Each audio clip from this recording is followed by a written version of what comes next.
gobyernong ito! Ang gobyernong ito ay hindi nagmamahal!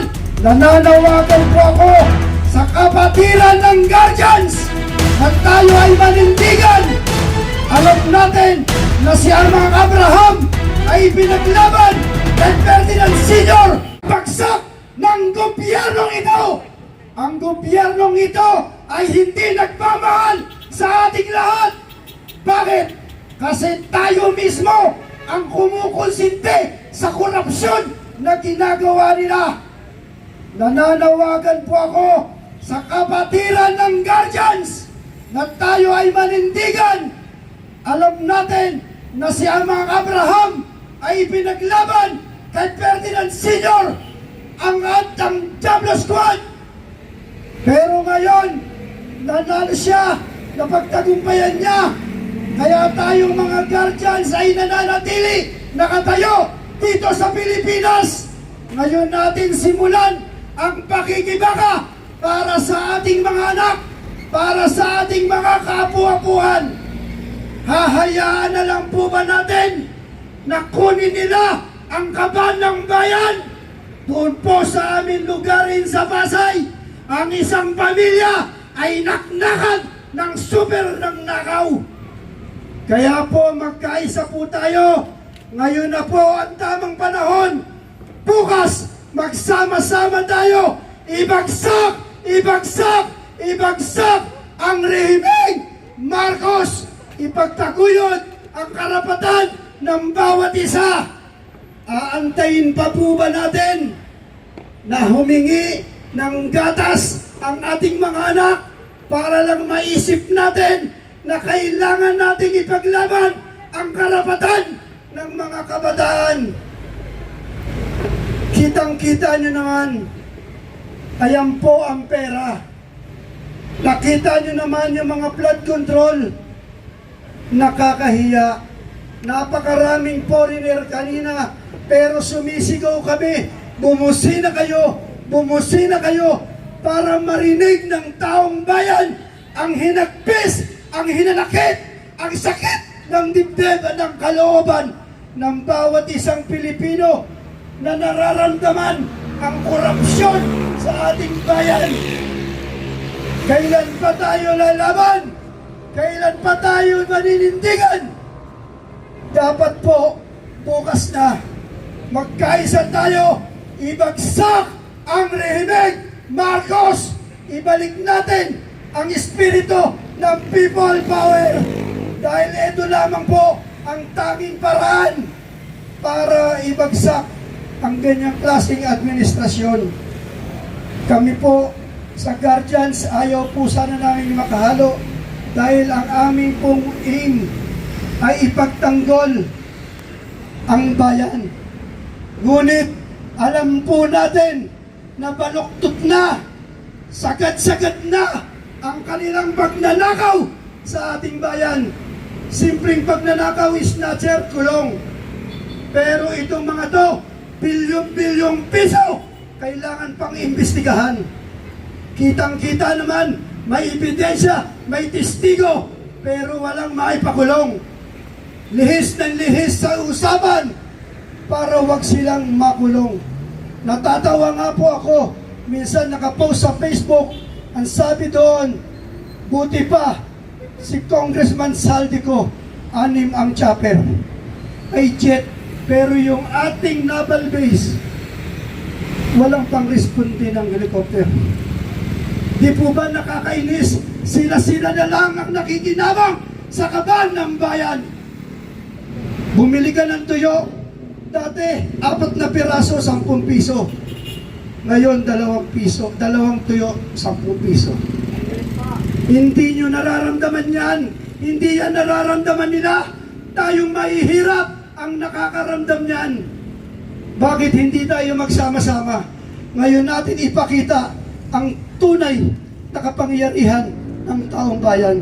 Dahil tayo naman ang nagluklok niyan, maraming nagsalita, merong nagsalita na sila pa ay sumuporta sa tao na yan. Ganon din po tayo. Sinuportahan po natin yan dahil naniniwala po tayo na mapapaganda niya ang gobyerno ng Pilipinas. Pero nasaan po tayo ngayon? Nasaan po tayo ngayon? Nasa kahihiyan, tambak ng kahihiyan, hindi makatingin sa kapwa nating tao, lalo-lalo na sa mga politiko. Dahil sobra na ang pagnanakaw nila sa kaban ng bayan. Sana po maintindihan natin kung bakit tayo gumagawa ng ganitong pagkakataon para marinig ng sambayanan ang sigaw ng taong bayan na naghihinakbot sa sobrang sama ng loob. Magsama-sama po tayo para mapagtagumpayan po natin ang ating kahilingan na pababain ang lahat ng korap na opisyalis ng ating gobyerno. Maraming salamat po. Danny Panja po from Pasay, maninindigan kami, kasama kami sa pagpagsak ng Imig Marcos. Maraming salamat po. Okay, maraming salamat po. Ay demonyo. So palayasin natin. In nomine Patris et Filii et Spiritus Sancti. Amen. Credem Deum Patrem Omnipotentem Creatorem Celestatem Isum Christum Filium Deus Dominum Nostrum qui conceptus Spiritus Sancto nato six maraboncini passus obuscerato crucifixus mortus et sepultus vicinat infernus tertiary resurrexit amortuis ascendit ad incendium sidit ad Patris Supplientis and dementoris sedicare vivos et mortus creditis spiritum sanctum sanctam ecclesiam catholicam sanctorum communem remissionem peccatorum carnis resurrectionem vitam aeternam. Amen. Sancti Michael Arcangeli defendinos in prelio contra neciam insidias demonis dispersidium imperat religius supplicis di pecamortuci principes milicis sinisis satanam monasicus spiritus malignus quod perditionem animarum perbrigantur mundo divina virtute infernum detrudi. Amen. Cor Isus sacratissimo miserere nobis, cor Isus sacratissimo miserere nobis, cor Isus sacratissimo miserere nobis. Amen.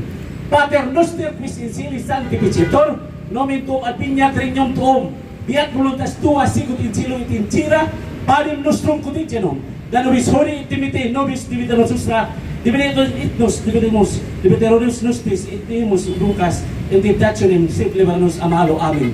Ave Maria gratia plena Dominus tecum benedicta tu in mulieribus et benedictus fructus ventris Jesus. Sancta Maria Mater Dei, ora pro nobis peccatoribus nunc et in hora mortis nostri. Amen. Gloria Patri et Filio et Spiritus Sancto sicut erat in principio et nunc et semper et in saecula saeculorum. Amen. Mga kababayan, nandito po tayo ngayon sa Raha Sulaiman. Siya po ay apo ni Raha Gamba na anak ni Raha Alon. Ako po ay si Masbang galing sa Visayas. Masbang in Japanese is elder brother. Ang pagtayo ko po rito galing sa biliran ay isang makasaysayan. Bakit? Ito po ay kalooban ng Diyos. Ang mga lindol, bagyo, kung anumang sakuna, yan ay kalooban ng Diyos. Bakit? Ang bayang Pilipinas ay she is the pregnant woman in birth camp. Dito itatayo ng Diyos. Bakit? Democratic Republican system. That is Luciferian regime par excellence. This is rebellion against God. Because the right order is sovereignty and power coming only from God. And God will choose a leader. We are in crisis today because of so many tragedies and upheaval in our society. Because that is the will of God. The true leader after these upheavals will be coming from the Philippines. Yan po mga kababayan ko. Bakit nangyayari po ito? Latin ang dinasal ko para lumayas ang demonyo. Because we are fighting the spirit of demons in the Philippines. Hindi ko na sasabihin ang lahat dahil ito po ang misyon ko na mabago ang Pilipinas sa pamagitan ng pagdasal. Kakaiba ako, naging mayor ako. Pero, bakit? Ang korupsyon ay isang kanser ng ating bayan. Hindi yan mababago hanggat tayong mga Pilipino ay di magkaisa para sa tunay na pagbabago. Bakit?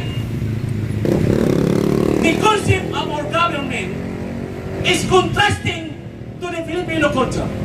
I will not explain it anymore because it will happen in the coming days. Maraming pong salamat.